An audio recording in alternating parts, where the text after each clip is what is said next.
Bismillahirrahmanirrahim. Assalamualaikum warahmatullahi wabarakatuh.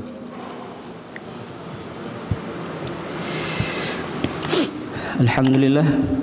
Alhamdulillahilladzi 'asama al-quluba min adh-dhalali wa masarib at-tafahah. Ahmaduhu subhanahu wa ashkuruhu ala kulli khairin wa fadlin wa ziyadah. Asyhadu an la ilaha illallah wahdahu la syarika lah. Ghamaran nufusa bil imani was sa'adah. Wa asyhadu anna sayyidana wa nabiyyana Muhammadan abduhu wa rasuluh. Al-qudwatul musla fil hukmi wal qiyadah. Sallallahu alaihi wa ala alihi wa sahbihi alladhina qadul ummata liriyadati was siyadah. Allahumma salli wa sallim wa barik wa zid wa an'im ala nabiyyika wa rasulika Muhammad wa ala alihi wa ashabihi ajma'in. Allahumma la sahla illa ma ja'altahu sahla wa anta taj'alul hazna idza syi'ta sahla. Rabbi shrah li sadri wa yassir li amri wahlul 'uqdatam min lisani yafqahu qawli. Allahumma 'allimna ma yanfa'una wanfa'na bima 'allamtana wa zidna ilma. Allahumma inna na'udzubika minal barasi wal jununi wal juzami wa min sayyi'il asqam. Qala Allah ta'ala fi kitabihil karim: wa ma asabakum min musibatin fabima kasabat aydikum wa ya'fu an katsir.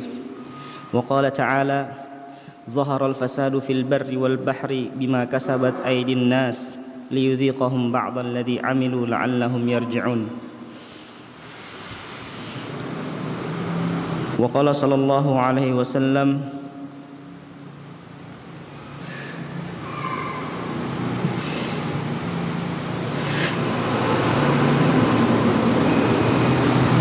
man aktsarul istighfar ja'alallahu min kulli hammin faraja wa min kulli dhiqin makhraja wa razaqahu min haitsu la yahtasib.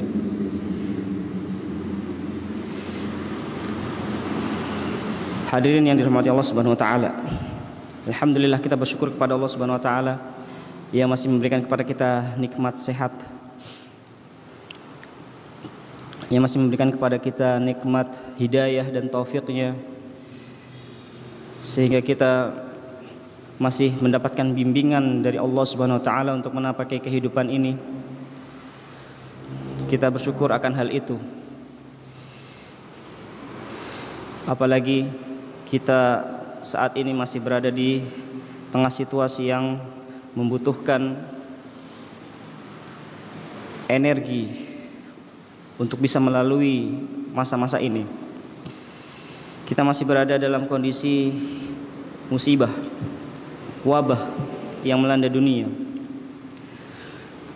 Kita lihat atau kita mendapatkan kabar bahwa satu persatu orang-orang yang berada di sekitar kita atau bahkan saudara kita sudah meninggalkan kita. Tidak terasa, dan ini sudah berlangsung hampir 2 tahun. Seakan-akan kematian itu sangat dekat dengan diri kita. Dulu kita hanya bisa mendengar tentang kisah tewasnya Raja Namrud hanya karena seekor lalat yang masuk ke dalam lubang hidungnya. Kemudian si lalat tadi masuk kepala si raja tadi, masuk lewat lubang hidung kemudian naik ke kepalanya, sehingga membuat si Raja Namrud ini menderita akibat ulah si lalat tadi yang mengakibatkan tewasnya dirinya. Kayaknya ini adalah sesuatu hal yang dongeng, tidak mungkin. Kita terheran-heran dengan kisah tewasnya Raja Namrud karena ulah seekor lalat saja. Tetapi ternyata sekarang kita bisa menyaksikan hal yang lebih aneh lagi. Ada makhluk yang tidak terlihat oleh kasat mata, tetapi membuat negara adidaya sekalipun tidak berdaya untuk menghadapinya. Masya Allah. Ala kulli hal, di sini kita ingin sedikit merenung sebelum kita memasuki bab yang akan kita bahas bersama dalam kesempatan kali ini, yaitu dosa besar yang ke-22 tentang gulul ya, terhadap harta ghanimah, baitul mal dan juga zakat.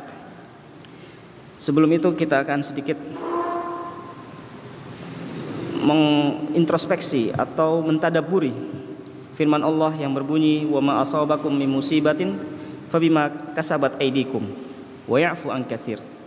Wa ma asabakum min musibah, dan tidaklah apa saja musibah yang menimpa dirimu, wa ma asabakum min musibatin fabima kasabat aydikum, itu tidak lain disebabkan oleh perbuatan tangan kalian sendiri. Wa ya'fu an katsir, dan Allah memaafkan sebagian besar dari kesalahan-kesalahan tersebut. Sejatinya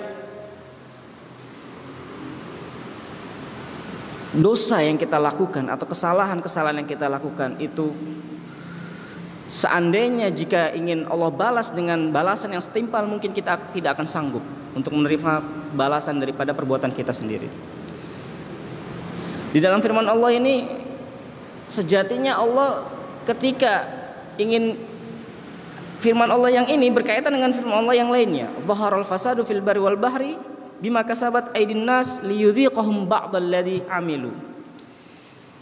Kerusakan yang terjadi di muka bumi ini tidak lain akibat perbuatan manusia sendiri, agar Allah merasakan apa yang telah mereka perbuat sebagai bentuk balasan akibat daripada tingkah pola manusia itu sendiri. Jadi bahasanya di sini menggunakan ba'dalladzi amilu, sebagian yang kalian telah perbuat dari kerusakan-kerusakan. Jadi Allah membalas perbuatan manusia itu dengan balasan yang kecil. Allah memaafkan banyak kesalahan yang kita perbuat, dan Allah membalas dengan sedikit saja dengan perbuatan yang kita lakukan, dan itu sudah membuat kita tidak berdaya. Karena di sini Allah sudah memberikan peringatan, wa ya'fu an katsir, dan Allah memaafkan sebagian besar daripada kesalahan-kesalahanmu. Dalam satu kasus, ya, di sini ada kisah dari Aisyah radhiyallahu anha, ya, Aisyah radhiyallahu anha, istri Nabi kita Muhammad sallallahu alaihi wasallam. Tatkala Aisyah mengejek istri Nabi yang lainnya, dalam hal ini ejekan tersebut ditujukan kepada Sofiyah dengan ejekan kata-kata. Kemudian Rasulullah SAW berkata, cukup sudah engkau berkata tentang Sofiyah A, B, C, D, ini dan itu, ya, bahwa Sofiyah wanita yang pendek sambil memberikan isyarat dengan jari. Jadi memang seperti itu yang terlontar dari Aisyah, Masya Allah. Kita tidak sedang menyudutkan, tapi kita mengambil pelajaran. Bahkan sampai pun dari keluarga Nabi pun bisa kita ambil pelajarannya. Kasusnya di sini adalah Aisyah mengejek Sofiyah. Kemudian apa yang dipesankan oleh Rasulullah? Apa yang menjadi penekanannya di sini? Rasulullah SAW bersabda, laqad qulti kalimatan lau muzijat bima'il bahr lamazajathu. Sungguh engkau Aisyah telah mengatakan satu perkataan yang mana jika perkataanmu itu dicampur dengan air laut, maka kalimat yang engkau ucapkan itu bisa mengotori semua air laut yang ada di lautan. Masya Allah. Jadi jika Allah ingin membalas kesalahan, perbuatan dosa, perbuatan maksiat yang kita lakukan dengan balasan yang sepadan, mungkin kita tidak akan sanggup menerimanya. Aisyah dengan kata-katanya yang mungkin kita menganggapnya sepele, keluar tanpa perhitungan. Makanya itu kata-kata ini adalah sesuatu yang sangat harus kita jaga. Seandainya kata-kata tadi, ejekan tadi dicampur dengan air laut, maka air laut akan tercampur dengan kata-kata tersebut. Masya Allah, dahsyat. Maka di zaman seperti ini, di zaman yang kita sedang masih berada di dalamnya, zaman wabah, maka sudah tidak sepatutnya bagi kita itu untuk melakukan perbuatan maksiat, perbuatan kesalahan. Di sini Ali bin Abi Thalib pernah mengeluarkan kata-kata emasnya, ma nazala bala'un illa bidzanbin wa ma rufi'a bala'un illa bitaubah.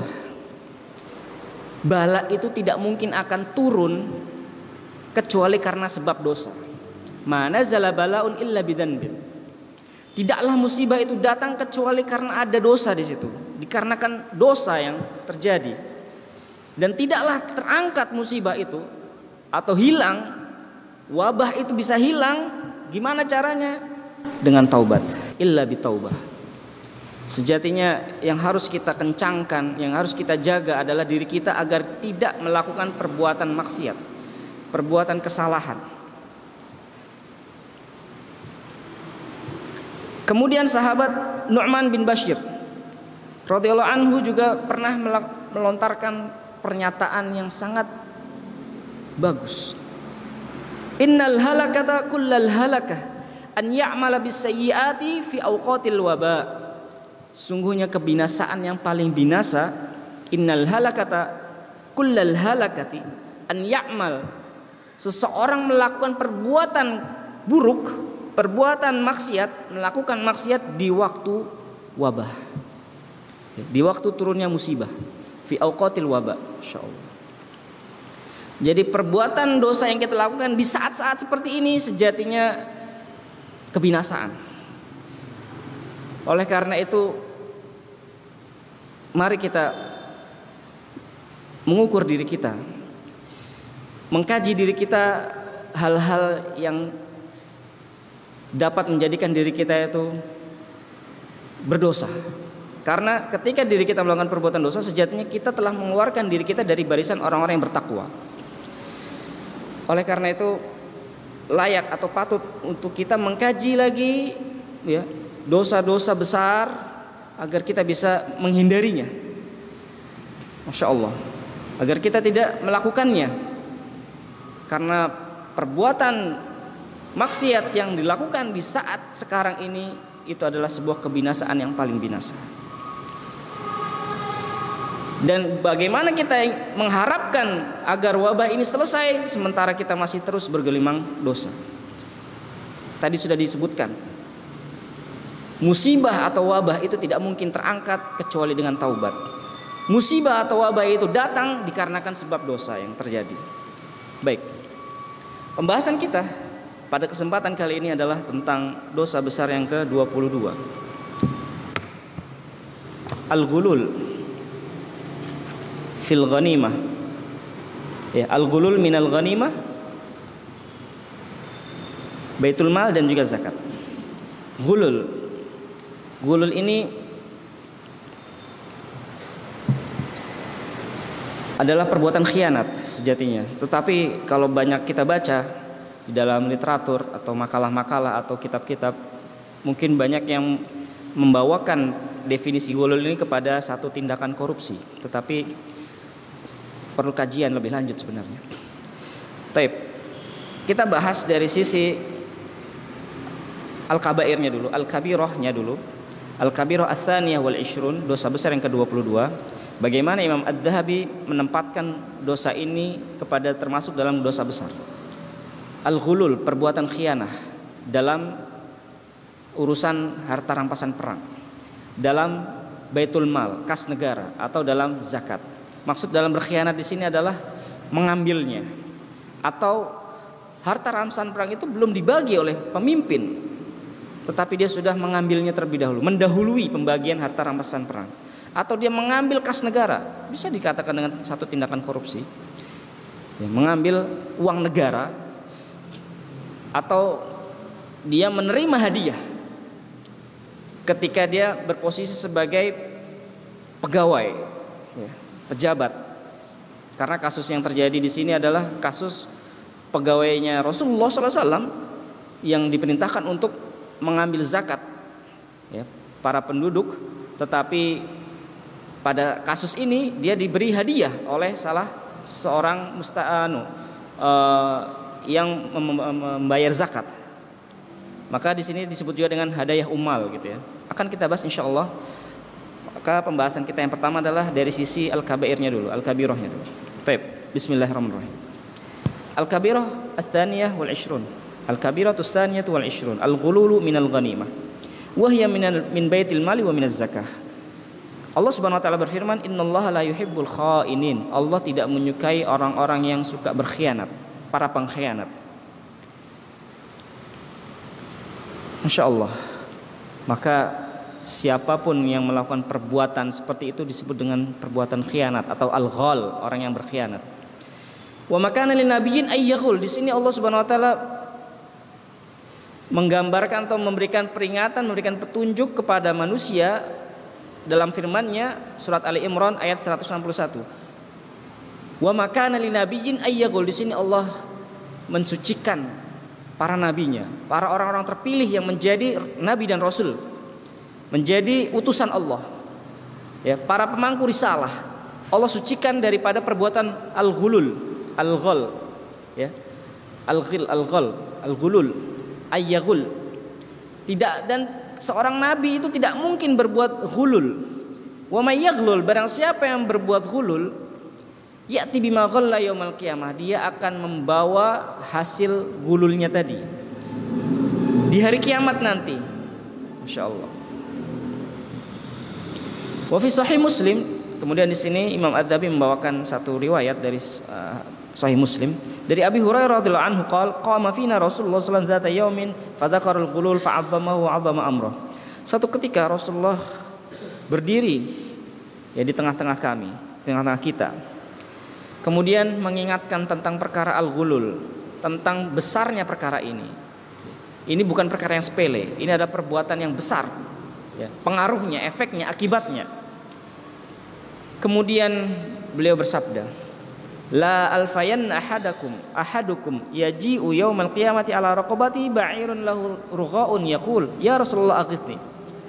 Tidaklah salah seorang dari kalian mendatangi, ya, mendatangiku nanti, kata Rasulullah, di hari kiamat nanti, sedangkan di atas lehernya dia, ya, memikul beban berupa ba'ir, unta.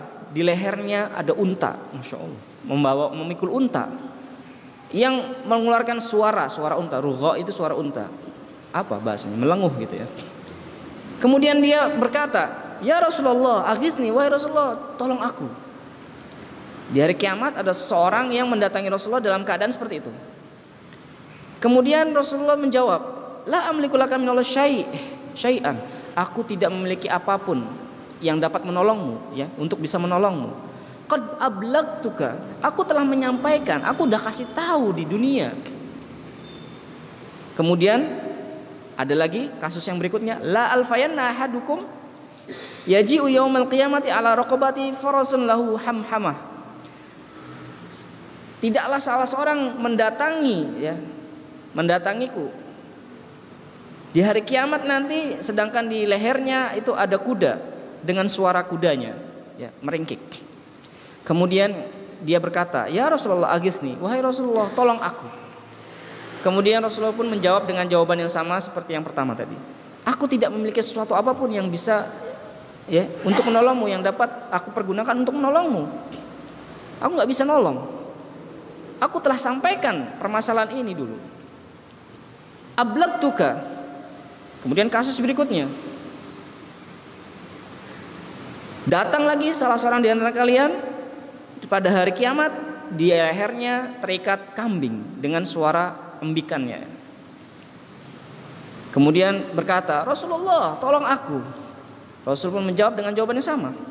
Aku tidak memiliki apapun yang bisa atau yang dapat menolongmu, yang bisa aku gunakan untuk menolongmu. Aku nggak bisa menolong kamu.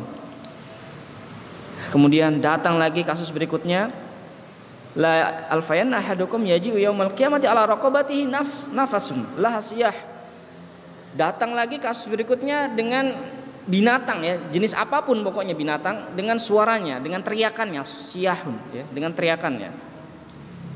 Kemudian Rasulullah pun, ya, dimintai tolong tadi sama seperti sebelumnya. Aghisni, tolong aku. Rasulullah pun menjawab, aku tidak bisa menolong kamu. Datang lagi, ya, kasus berikutnya datang dengan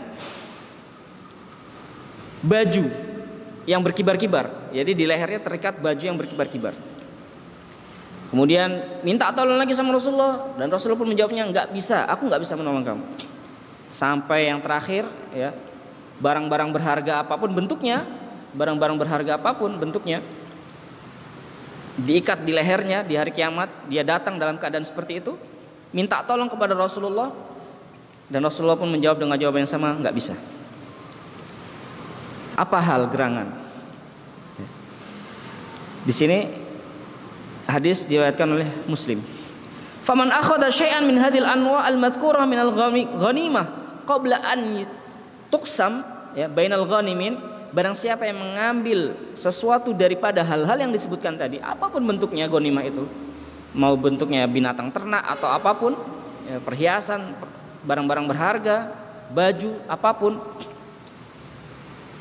sebelum resmi dibagi kepada para penerimanya,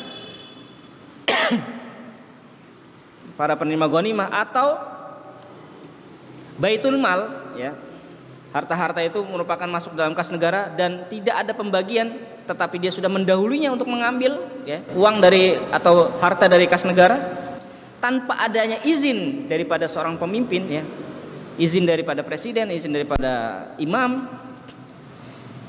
atau harta zakat yang dikumpulkan dari yang dikumpulkan dan diperuntukkan untuk para orang fakir, maka nanti dia di hari kiamat barang-barang yang dia ambil tadi tanpa hak, ya kan, akan dia pikul di atas lehernya, sebagaimana dalam firman Allah, wa man yaghlul ya'ti bima ghalla yaumil qiyamah. Barang siapa yang berbuat ghulul, berbuat khianat, mencuri, korupsi, maka dia akan membawa barang-barang hasil korupsiannya tadi, dibawa di atas lehernya, dipanggul nanti di hari kiamat nanti. Dan sebagaimana sabda Nabi SAW, adul khayta wal mikhyab wa iyyakumul ghulul fa innahu ala sahibi yaumil qiyamah. Tunaikan, berikanlah al khayt, benang dan jarum, kepada pemiliknya, dan sampai pun benang dan jarum, masyaallah. Wa iyyakum wal ghulul, dan jauhilah kalian dari perbuatan ghulul, karena itu akan menyusahkan kalian nanti di hari kiamat, ya, akan membinasakan kalian di hari kiamat. Waliqaulin Nabi sallallahu alaihi wasallam lamma sta'mala Ibnu Lutbiyah. Ini juga hadis yang sangat populer, ya, hadis tentang hadayal umal, ya, hadayatul umal, hadiah pekerja, pegawai. Insya Allah akan kita bahas pada sesi berikutnya setelah ini dengan pertanyaan-pertanyaan dan sebagainya, atau fatwa. Waliqaulin Nabi sallallahu alaihi wasallam lamma sta'mala Ibnu Lutbiyah, dan sebagaimana sabda Rasulullah SAW ketika mempekerjakan seorang yang bernama Ibnu Lutbiyah ala sedekah, untuk mengambil zakat. Ya, sedekah di sini maksudnya adalah sedekah yang wajibah, ya. Maksudnya zakat di sini. Karena sedekah itu bahasa untuk bisa zakat, bisa sedekah yang sunnah. Waqad, dan kemudian datang, ya, ketika diutus Allah, Rasulullah mengutus Ibnu Lutbiyah ini untuk mengambil zakat kepada para orang masyarakat, kemudian datang, dan kemudian Ibnu Lutbiyah ini berkata kepada Rasulullah, hada lakum wa hada uhdiyali, ini hasil zakat yang telah aku kumpulkan untukmu, dan ini bagian ini adalah untukku, karena ini adalah hadiah yang diberikan kepadaku. Insyaallah. Fasa'adan Nabi sallallahu alaihi wasallam, atau fasa'adan Nabi sallallahu alaihi wasallam al-minbar. Kemudian Nabi naik mimbar, ya, naik ke atas mimbar atau naik mimbar. Wa hamidallahu wa asna alaih, memuji Allah, memuja dan memuji Allah, kemudian bersabda, wallahi la ya'khud ahadun minkum syai'an bighairi haqqi illa ja'a yaumil qiyamati yahmilu. Wallahi, kata Rasulullah, demi Allah, tidaklah seorang dari kalian mengambil satu barang, ya, apapun tanpa hak, mengambil sesuatu tanpa hak, kecuali nanti di hari kiamat dia akan meminggulnya, ya, memikulnya, dibawa dia nanti harta tersebut, dipikul sama dia. Fala a'rif rajulan minkum laqiyallahu yahmilu ba'iran lahu rughaun aw baqara laha khwarun aw syah tay'ar. Aku tidak mengenal. Jadi intinya Rasulullah ini tidak menganggap orang-orang yang seperti itu. Siapapun di antara manusia dari umatku, gitu ya, yang menjumpai Allah, mendatangi Allah dalam keadaan dia memikul unta dengan suaranya, memikul sapi dengan suara sapinya, atau memikul kambing dengan suara embikannya. Berarti ini mereka semua ini adalah orang-orang yang terjerat kasus istilahnya. Dan Rasulullah tidak ingin atau tidak mengenal mereka, alias dicuekin. Masya Allah, bagaimana rasanya kita ya memberikan pernyataan bahwasanya kita mencintai Nabi, kita sangat mencintai Nabi, tetapi perbuatan kita ternyata tidak dianggap. Rasulullah tidak menganggap kita sebagai umatnya, tidak mengenal kita karena kita terjerat kasus. Sehingga nanti di hari kiamat kita mendatangi Allah dalam keadaan memikul perbuatan kita. Summa rafa'a yadahu sallallahu alaihi wasallam faqal, kemudian Rasulullah mengangkat tangannya dan berkata, Allahumma hal ballag, ya Allah sesungguhnya aku telah menyampaikan, aku telah sampaikan hal ini, bahwasannya ini adalah sesuatu perbuatan yang bukan remeh, ini adalah perbuatan yang besar, dan ini adalah merupakan satu perbuatan yang mengundang amarah Allah, murka Allah. Begitu juga dengan nabinya. Wa an Abi Hurairah radhiyallahu anhu qala, dan diriwayatkan dari Abu Hurairah, kharajna ma'a Rasulillah ila Khaybar. Kita suatu ketika keluar menuju Khaybar bersama dengan Rasulullah. Kemudian terjadi fath di situ ya. Terjadi kemenangan di situ tanpa melakukan peperangan ya. Khaybar memang terjadi fathu Khaybar tanpa adanya peperangan di situ. Falam nagnam zahaban. Kita tidak mendapatkan ghanimah berupa emas ataupun uang ya, ataupun barang-barang berharga. Kita ketika itu, kata sahabat di sini, kita mendapatkan ghanimah berupa mata, barang-barang berupa makanan, baju. Sementolakna ilal wadi, kemudian kami bergegas menuju kepada wadi. Wadi di sini maksudnya adalah wadi Al-Qura, lembah Qura di sini ya. Wa ma'a Rasulullah sallallahu alaihi wasallam abdun. Dan di saat itu bersama-sama dengan Rasulullah ada seorang hamba, seorang budak yang dihadiahkan kepada Rasulullah. Jadi budak ini ada seorang menghadiahkannya kepada Rasul dari Bani Juzam ya. Dinamakan si budak ini namanya Rufa'ah bin Yazid dari Bani Dhabib. Dan ketika kami sudah sampai di Wadi Qura tadi, setelah dari Khaybar ya, bergegas menuju ke Wadi Qura, qama abdu Rasulullah sallallahu yahilur rahlahu. Maksudnya di sini budaknya Rasul tadi yang dihadiahkan oleh seorang dari Bani Juzam tadi melepaskan pelananya Rasul ya. Si budak tadi berusaha untuk melepaskan pelana kudanya Rasul. Kemudian sekonyong-konyong ya, ujuk-ujuk farumya bisahmin, si budak ini terkena panah. Entah panah dari mana arahnya, pokoknya dia terkena panah.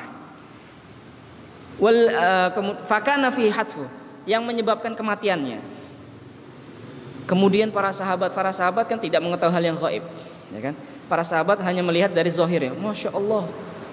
Para sahabat berkata apa? Hani'an lahu, alangkah indahnya dia menjumpai syahadah ya. Dia syahid, menjumpai syahidnya. Ya Rasulullah, alangkah indahnya dia menjumpai syahidnya. Kemudian apa kata Rasul? Kalla, enggak, bukan, dia enggak dapat syahid. Walladzi nafsi biyadih, yang jiwaku berada di tangannya. Inna syamlah latal tahib alaihin nar.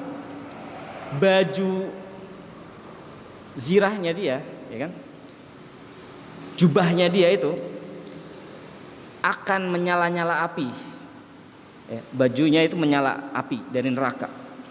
Akhadha minal ghaim, ternyata budak ini dia istilahnya itu apa sih bahasanya itu klepto ya gitu. Ini penyakit sebenarnya, udah nyuri start ya. Dia ngambil jubah hasil ghanimah sebelum dibagikan. Ternyata ini yang menjadi penyebab dia itu bukan seperti yang dikira oleh para sahabat. Sahabat mengiranya Masya Allah syahid dia ya, mengabdi kepada Rasulullah ya, budak mati kena panah. Ternyata Rasulullah menjawab dengan jawaban yang berbeda. Di sini mengindikasikan bahwasanya Rasulullah ini mendapat wahyu. Rasulullah pun juga tidak mengetahui hal yang gaib, tetapi di sini menunjukkan bahwasanya beliau adalah seorang Rasul. Masya Allah. Sebabnya apa? Karena dia tidak masuk, dia masuk surga ya. Nanti jubah yang dia ambil itu akan menyala-nyala api. Akhadha minal ghanaim lam tusibha al maqasim. Dia ngambil start, curi start untuk mengambil baju tadi dari kumpulan harta ghanimah sebelum dibagi. Qal fa fazi'an nas faja'a rajulun bisyirakin aw syirakaini. Kemudian akhirnya manusia ya, orang-orang juga akhirnya ikut takut, merinding mendengar hal ini, melihat hal ini. Akhirnya ada orang yang membawa ya, menyerahkan 1 atau 2 utas tali sepatu ya. Yang dia ambil pada waktu Khaybar tadi. Kan tadi Khaybar dibebaskan tanpa terjadinya peperangan ya kan.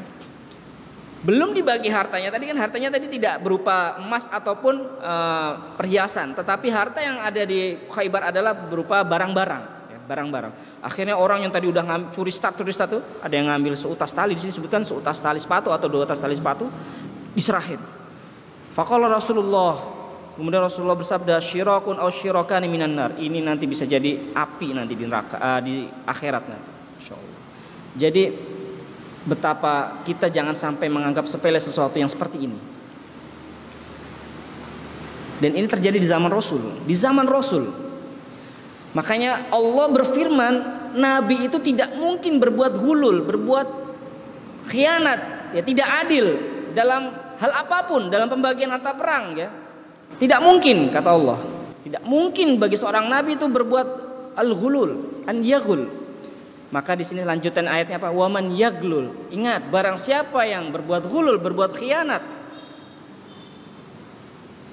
Waman yaglul ya'ti bima ghalla yaumil qiyamah. Nanti di hari kiamat dia akan datang dengan barang ghulul yang dia telah ambil tadi. Barang curian yang telah diambil. Uang hasil korupsi yang dia telah ambil. Insyaallah. Kan dia pikul nanti di pundaknya, di lehernya, di lehernya terikat. Ya. Ada yang menyebutkan di lehernya, ada yang menyebutkan di pundaknya. Taib.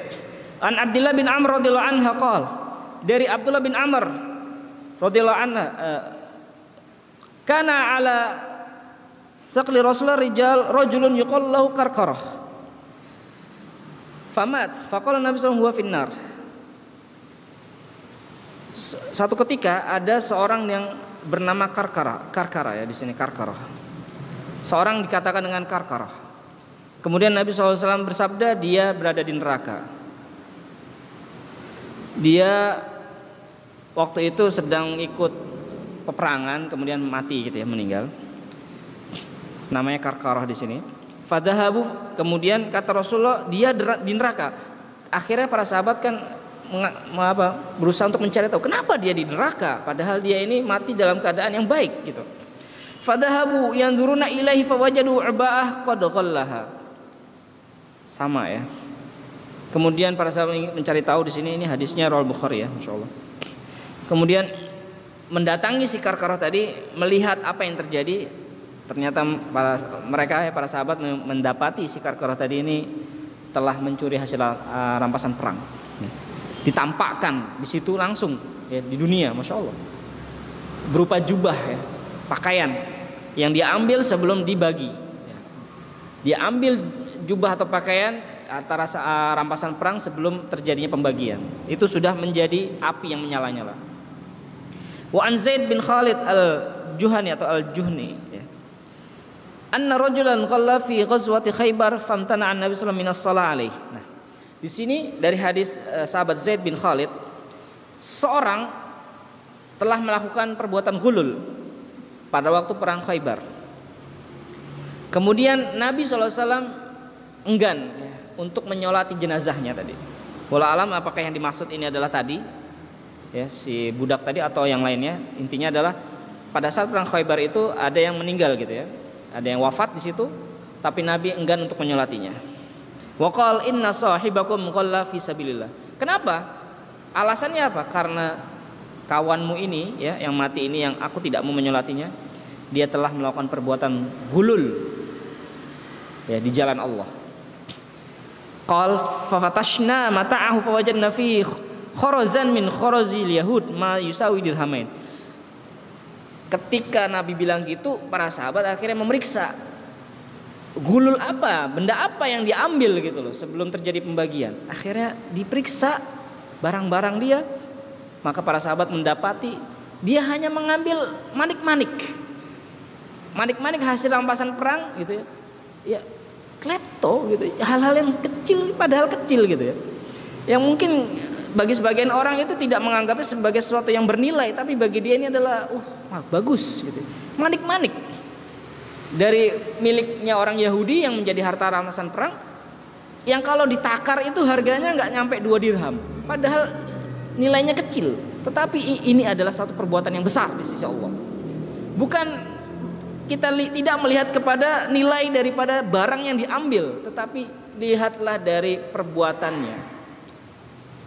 Perbuatan ini adalah satu perbuatan yang besar di sisi Allah, karena ini adalah satu perbuatan yang melangkahi, menyelisihi daripada tuntunan. Karena Rasulullah, Allah Subhanahu wa taala sudah memberikan rambu-rambunya, waman yaglul, sekali lagi waman yaglul ya'ti bima ghalla yaumil qiyamah. Nanti dia akan berurusan dengan harta gulul yang diambil tadi di hari kiamat.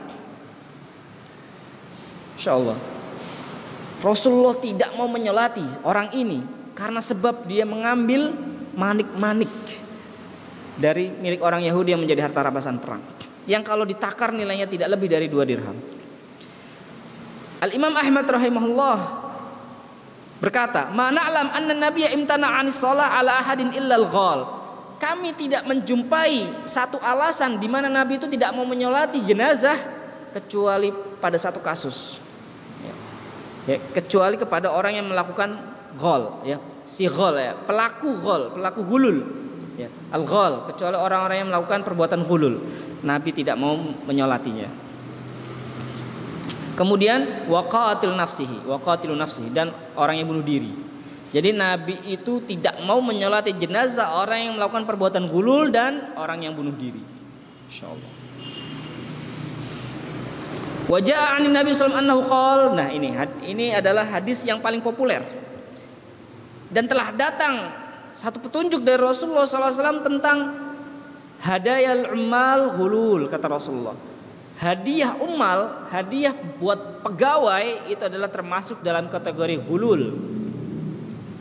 Wa fil bab ahaditsun katsiratun wa ya'ti ba'dhuha fi babil dzulm wa dzulm ala thalathati aqsam. Di sini kata Imam Adz-Dzahabi, dan di dalam bab ini hadis-hadis yang banyak yang datang tentang kaitannya dengan perbuatan kezaliman. Kemudian di sini dirincikan oleh Imam Adz-Dzahabi, bentuk-bentuk kezaliman itu kata Imam Adz-Dzahabi, menurut Imam Adz-Dzahabi ada 3. Ahaduha, yang pertama, kezaliman yang pertama adalah aklul mal bil batil, memakan harta dengan cara yang batil. Wasaniha, dan kezaliman yang kedua, bentuk kezaliman yang kedua adalah zulmul ibad bil qatli wad darbi wal kasri wal jarah. Kezaliman seorang hamba manusia, ya, kaitannya dengan sesama manusia, dengan modelnya adalah dengan pembunuhan, ya. Jadi kezaliman dalam bentuk pembunuhan, pemukulan, penyiksaan gitu ya. Kemudian al-kasr, merusak, mematahkan, ya. Wal jarah, melukai. Jadi hati-hati ketika kita itu bercanda, ya. Tidak semua apa yang kita lakukan itu baik, bahkan bisa berujung kepada kezaliman, ya. Patah tulang kah atau apa, luka dan sebagainya. Masya Allah. Itu adalah bentuk kezaliman yang kedua. Kemudian bentuk kezaliman yang ketiga menurut Imam Adz-Dzahabi, zulmul ibad bisyatm wal la'n wasab wal qadhaf. Kezaliman yang dilakukan oleh manusia kepada manusia yang lainnya dengan kaitannya lisan, dalam bentuk cacian, syatm, laknat, mengumpat, ya, melaknat dan mengumpat, wasab, ya, mencaci maki sama mengumpat, wal qadhaf, menuduh berbuat mesum. Sudah kita lalui, ya, dosa tentang larangan al-qadhaf, ya, hukum qadhaf. Waqad khataba Nabi sallallahu alaihi wasallam bi Mina faqala. Di sini Imam Adz-Dzahabi ingin menutup pembahasan ini dengan satu nasihat penting dari Rasulullah ketika melakukan khutbah di Mina, ketika haji wada. Ala inna dima'akum wa amwalakum wa aradakum alaikum haramun sesungguhnya harta kalian, darah kalian, harta kalian, harga diri, kehormatan kalian itu adalah sangat terjaga, haram untuk diusik. Kahurmati yaumikum hada, sebagaimana haramnya hari ini. Ya, waktu itu haji wada. Fi syahrikum hada, di bulan ini, di negara ini, di tanah ini. Wa qala sallallahu alaihi wasallam, dan Rasulullah sallallahu alaihi wasallam bersabda, la yaqbalullahu salatan bi ghairi tuhurin. Allah tidak akan menerima salat seorang tanpa bersuci, tanpa wudu. Sebagaimana Allah juga tidak akan menerima sedekah yang dikeluarkan oleh seseorang dari hasil gulul, dari jalur yang haram, yang tidak semestinya, tanpa hak, dari hasil uang curian. Curian di sini dalam arti kata yang berkaitan dengan harta rampasan perang, ya, baitul mal, kas negara, atau dia sebagai pegawai pemerintah, gitu ya. Dalam kasusnya di sini adalah tadi disebutkan Ibnu Lutbiyah tadi, salah seorang bernama Ibnu Lutbiyah yang diperintahkan untuk mengambil zakat orang-orang, tetapi di situ dia menerima hadiah dari orang yang membayar zakat. Kemudian dia berkata kepada Rasulullah, ini zakat orang-orang dan ini hadiah untukku yang diberikan kepadaku. Dengan begitu, ya, dengan perbuatan itu saja Rasulullah langsung memberikan pernyataan resmi, ya. Berupa apa? Ini adalah bentuk gulul yang harus diwaspadai, ditinggalkan. Baik. Kemudian kita lanjut karena masih belum azan, ya. Kita akan bahas di sini dari sisi pertama. Di sini ada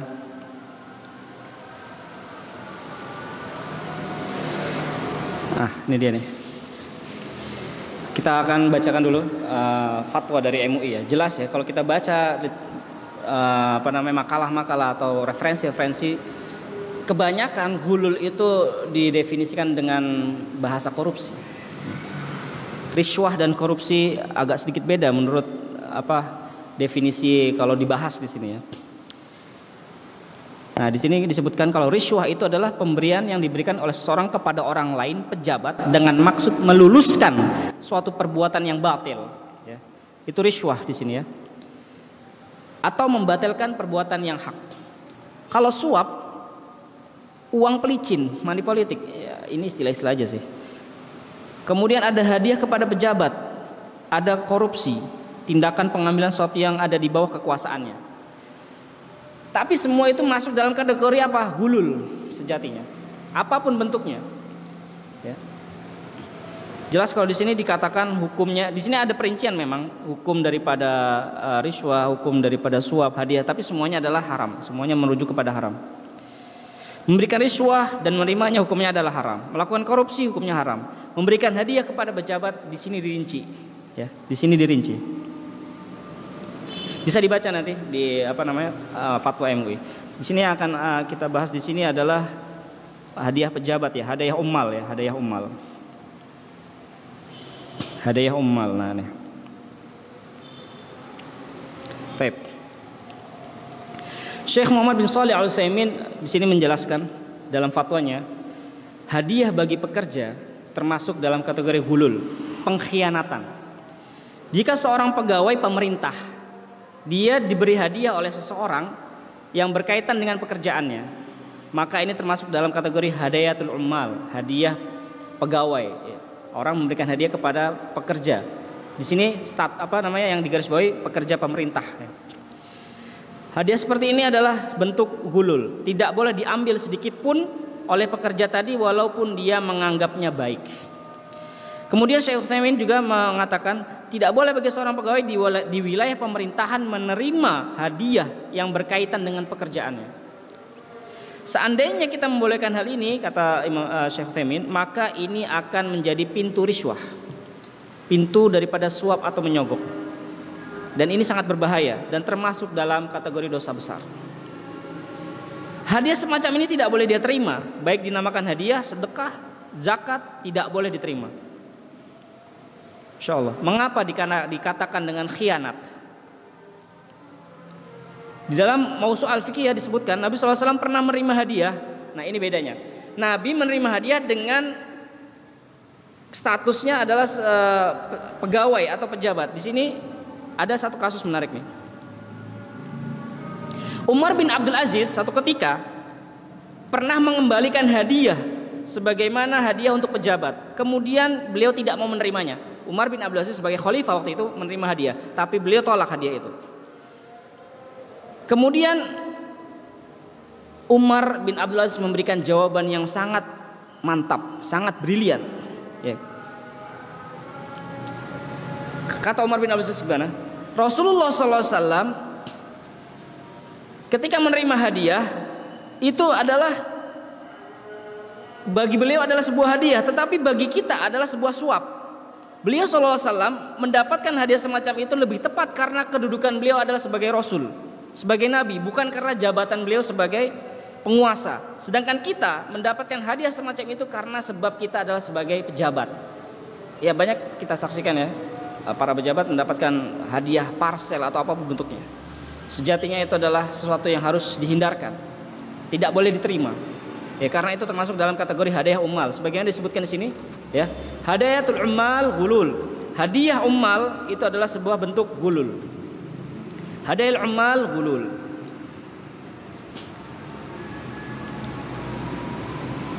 Baik, kemudian ada pembahasan yang menarik berikutnya, yaitu di sini. Nah ini tentang guru mendapatkan hadiah dari muridnya, dari orang tua wali murid misalnya. Dan ini bisa sering atau kita jumpai seperti ini. Di sini ada satu pertanyaan yang menarik ya. Ini kasusnya di Arab terjadinya. Disebutkan di sini oleh penanya, saya adalah seorang guru. Ya. Ana mudarrisatun fi ihdal madaris. Saya adalah sebagai seorang mudarrisah, guru perempuan di salah satu sekolahan. Wa fi nisfil am ad-dirasi, biasanya pertengahan tahun pelajaran, pertengahan semester atau setelah selesai daripada tahun pelajaran itu ada hadiah ya. Ketika mau bagi nilai atau membuat nilai sebelum atau sesudahnya itu biasanya nanti ada wali murid memberikan hadiah-hadiah. Banyak bentuknya. Kemudian kata guru ini, aku pun harus terpaksa menerimanya karena merasa berat. Apalagi mereka memaksa untuk ya udah terima aja gitu ya. Udah pokoknya udah sangat berat untuk diterima, tapi ya itu tadi dengan merengek-rengek ya bahasanya di situ seperti itu agar bisa diterima supaya bisa diterima. Apakah kata guru tadi ini? Apakah ini termasuk dalam kategori riswah, suap? Kemudian di sini jawabannya ini adalah jawaban dari Lajnah ya, Ad-Daimah ya, fatwa MUI-nya Arab Saudi. Jawabannya adalah badlul hadiyah lil muallim awil muallimah, memberikan hadiah kepada guru laki-laki ataupun guru perempuan sama saja, baik itu sekolah negeri atau sekolah swasta, masya Allah, adalah bagian daripada riswah. Tidak boleh. Fala yajuzu daf'uha wala akhdhuha. Enggak boleh memberikan dan tidak boleh menerimanya. Ya. Wa qad nahan nabiyyu, karena Nabi sudah melarangnya, an hadayal ummal, dari bentuk yang namanya hadiah ummal, hadiah pegawai, apa bahasanya itu bahasanya apa ya kalau sekarang? Hadiah pegawai gitu. Faqad sahha an Nabi sallallahu alaihi wasallam min hadits Abi Humaid As-Sa'idi. Setelah sahih datang satu kabar daripada Rasulullah SAW dari Abu Humaid As-Sa'idi, dari sahabat Abi Humaid As-Sa'idi, hadis yang sangat populer tentang hal ini, yaitu apa? Hadayal ummal ghulul, kata Rasulullah. Hadiah ummal ini adalah sebuah bentuk ghulul. Dia termasuk dalam kategori ghulul dan dosa besar. Di sini adalah jawaban dari Al-Lajnah Ad-Daimah. Nah, di sini ada satu pembahasan menarik. Hadiah bagi pegawai atau pejabat yang halal. Ya, ada garis bawahnya. Hadiah bagi pegawai atau pejabat yang halal atau boleh untuk diterima. Di sini ada 3 kondisi di mana hadiah tersebut boleh diterima. Yang pertama, kondisi pertama adalah hadiah yang diberikan seorang atasan kepada bawahannya. Yang boleh hadiah itu dari atasan ke bawahan. Bawahan ke atasan tidak boleh. Ya, itu sebagaimana berdasarkan kaidah ini ya, berdasarkan kaidah ini. Contohnya hadiah yang diberikan oleh kepala sekolah kepada para guru, ini boleh. Tapi kalau para guru atau rektor memberikan hadiah kepada dosen atau kepada ketua dekan ya, ketua pimpinan fakultas, itu boleh. Tapi kalau dekan rektor nggak boleh. Kemudian dari misalnya dari dosen kepada dekannya juga nggak boleh. Ya. Intinya dari atas ke bawah boleh, dari bawah ke atas nggak boleh. Jadi hadiah yang kan tadi hadiah pegawai kan, bagi pegawai atau pejabat itu ada yang boleh. Ya. Contohnya dari atas ke bawah, atasan ke bawahan kan sama-sama pegawai. Tapi yang satu dari atas kepada bawahannya, yang di bawahnya. Kemudian yang kedua, hadiah yang diberikan kepada pejabat karena masih ada hubungan kekerabatan. Saya punya atau kita punya family, ya saudara, siapapun dia masih dalam lingkup kerabat gitu, kerabat dekat, dan kita biasa memberikan hadiah meskipun dia posisinya adalah sebagai seorang pegawai, pejabat gitu ya. Nah, ini masih diperbolehkan. Tetapi kalau memang itu ada indikasi hadiah tersebut mengarah kepada sesuatu yang di luar kebiasaan, nah ada hadiah yang dia biasa memberikan hadiah nilainya ya bisa dilihat. Tetapi suatu ketika dia memberikan hadiah yang nilainya lebih daripada yang sebelumnya. Yang ini yang tidak boleh. Tapi kalau biasa dengan nominal atau nilai yang terbiasa, berikan roti ya atau apa gitu ya, itu masih dalam kategori yang boleh. Tapi kalau sudah naik ya nominalnya gitu, nah ini perlu diwaspadai. Yang ini yang nggak boleh. Nah, mungkin azan dulu ya. Insya Allah akan kita lanjutkan dengan beberapa pembahasan lagi insya Allah. Tapi kita lanjutkan sedikit pembahasan kita. Jadi ini ada 3 pengecualian bagi hadiah bagi pegawai atau pejabat yang halal ya, yang masih boleh diterima. Yang pertama tadi adalah hadiah yang diberikan seorang atasan kepada bawahannya. Ya, contoh kasusnya tadi dari seorang kepala sekolah misalnya kepada guru-guru. Ya, kepala sekolah kepada rektor kepada dekan gitu ya, dekan fakultas gitu. Yang kedua, hadiah yang diberikan kepada kerabat ya, masih ada hubungan kerabat, family, dari seorang kepada saudaranya yang masih ada hubungan kerabat. Dilihat apakah hadiah itu ada indikasi yang lain, misalnya ketika ada kasus ya, sedangkan mungkin dia punya saudara yang bertugas atau menjabat sebagai hakim, kemudian dia kasih hadiah. Ini udah indikasinya udah salah ya, udah tidak sesuai dengan sebelumnya. Nah, kemudian yang ketiga ini hadiah yang diberikan kepada pejabat karena memang sebelumnya suka saling memberi hadiah. Intinya yang kedua tadi kan sesama saudara. Kalau yang ketiga ini tidak ada hubungan kerabat, tapi terbiasa memberikan hadiah satu sama lain. Dia belum jadi pejabat atau dia setelah jadi pejabat, ya tetap saling memberikan hadiah. Nah, di sini yang harus dicermati adalah ketika dia atau fulan A biasa memberikan hadiah kepada temannya B, kemudian temannya B ini qadarullahnya dia diangkat menjadi pejabat pemerintah atau apapun ya, intinya adalah dia sebagai seorang pegawai dan pejabat. Ketika dia sudah menjabat sebagai pejabat, si A ini memberikan hadiah yang agak naik sedikit nilainya. Nah, ini yang harus diwaspadai. Bagi orang si B yang terbiasa menerima hadiah dari si A, itu harus dirinci. Ketika nilainya naik, dilihat apakah hadiah itu tadi bisa dibagi atau tidak. Kalau bisa dibagi, dia ambil bagian yang biasa diberikan oleh temannya. Kemudian kelebihannya kembalikan. Gitu ya. Kemudian kalau tidak bisa dibagi hadiahnya, kembalikan semuanya. Karena itu sudah tidak wajar. Pemberian hadiah tersebut sudah mengarah kepada indikasinya kepada gratifikasi atau apalah istilahnya, gitu ya. Ini semua adalah fatwa dari Lajnah Daimah ya. Kemudian di sini ada rincian yang lain. Kemudian, kita akan bahas yang lain di sini. Ya, parcel bagi pejabat juga sama ya, itu adalah termasuk pada kategori hadayal ummal ya, hulul. Para ulama juga telah menilai tentang hadiah bagi para pejabat ya, semuanya sudah sepakat bahwasannya tidak berselisih pendapat. Di sini dikatakan dalam Mausu'ah al-Fiqhiyah tentang terlarangnya hadiah bagi pejabat. Ya. Dari sini menunjukkan bahwa hadiah yang terlarang tadi tidak khusus bagi hakim saja, tidak khusus bagi hakim. Dalam kasus tadi Ibn Lutbiyah, dia kan pegawai. Ya. Tidak hanya dia posisinya sebagai pejabat yang lebih atas lagi posisinya, tidak. Setiap orang yang dia itu adalah sebagai seorang pegawai pemerintahan. Sini yang harus digarisbawahi ada pegawai pemerintahan, maka tidak usah kita memberikan hadiah buat mereka, karena mereka sudah mendapatkan upah dari negara, bahasanya gitu ya, gaji dari negara. Terus kalau misalnya dia bukan pegawai pemerintahan, dia hanya pegawai yang kerja swasta gitu ya, ada bosnya gitu, ada pemimpinnya. Yang lain juga mengatakan tidak boleh, tapi ada yang mengatakan yang asal bosnya ridho gitu ya, asal bosnya ridho.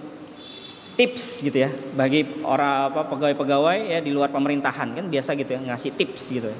Bahasanya tips ya, tip. Nah, ini pembahasan ini ada sedikit pembicaraan ya, perdebatan. Ada yang bilang asalkan bosnya ridho silahkan ambil aja, bagi pegawainya di bawahnya tadi yang mendapatkan tip dari orang lain. Makanya tadi hadiah bagi guru ya, dari murid atau wali murid tadi, Lajnah Ad-Daimah sudah langsung mengatakan memukul rata, mau sekolah itu sekolah negeri atau sekolah swasta tetap nggak boleh. Makanya ada sedikit silang pendapat.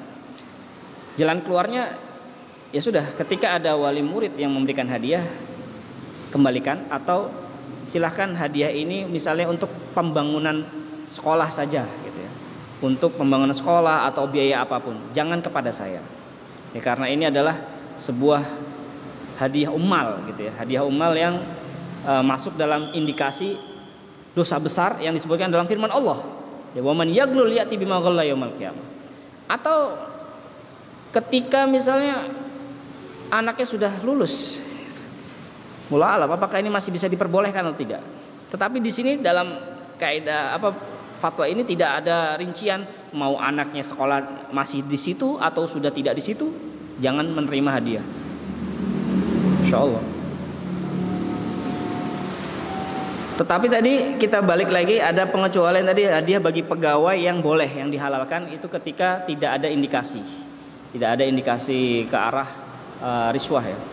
Ketika sudah sudah terbiasa melakukan, tapi itu tadi masuknya kepada pejabat ya, ketika dia jadi pejabat, hadiah kepada pejabat. Wallahu taala alam. Mungkin ini yang bisa kita sampaikan pada pertemuan kita kali ini. Kalau misalnya nanti ada tambahan-tambahan, insya Allah bisa kita sampaikan di luar dari pembahasan ini, insya Allah. Jazakumullah khairan atas perhatiannya. Kita kita off dulu dari rekaman, baru kita buka, insya Allah. Jazakumullah khair untuk perhatiannya. Mohon maaf atas segala kekhilafan dan kekurangan. Kita akhiri dengan doa kafaratul majlis. Subhanakallahumma bihamdika asyhadu an la ilaha illa anta astaghfiruka wa atubu ilaik. Assalamualaikum warahmatullahi wabarakatuh. Kalau mau ada pertanyaan silakan setelah.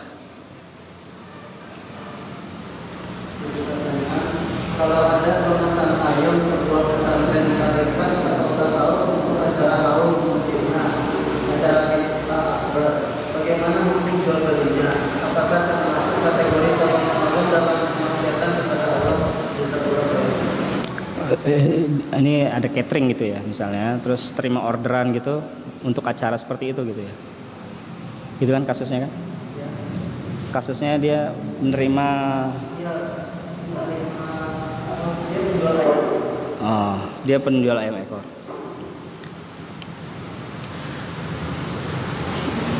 Wallahu alam, kalau menurut ana kalau memang itu arahnya kepada ta'awun 'alal ismi wal udwan, ya sebaiknya ditinggalkan aja gitu. Sebaiknya ditinggalkan aja. Seperti misalnya dapat orderan misalnya untuk acara Natalan gitu, sama aja. Acara-acara yang tidak sesuai dengan syariat gitu. Jual beli seperti itu ya. Kalau memang dia tidak tahu keperuntukannya ya, kalau secara hukum jual belinya dia sah aja, tidak ada hal yang cacat dalam rukun, syarat dan rukunnya. Tapi apakah dia berdosa di situ? Jual belinya tidak mengandung kerusakan selama hukum jual belinya terpenuhi syarat dan rukunnya. Tapi kalau indikasi yang lain seperti itu bisa ada unsur dosanya, bisa jadi. Wallahu alam, ana belum bisa memastikannya. Seperti misalnya dia jual beli dengan curang ya kan? Jual belinya sah, tapi unsur curangnya itu dia berdosa di situ, gitu. Jadi ini tidak merusak hukum jual belinya. Tadi kan ditanya apa? Bolehkah jual beli dengan dia gitu? Kalau secara jual beli, hukum jual belinya bisa saja terjadi sah di situ selama syarat dan rukun jual belinya tidak mengandung kerusakan. Tapi kalau misalnya ada unsur dosanya, bisa jadi dia unsur dosanya dari sisi ta'awanu 'alal itsmi wal 'udwan mungkin. Seperti itu.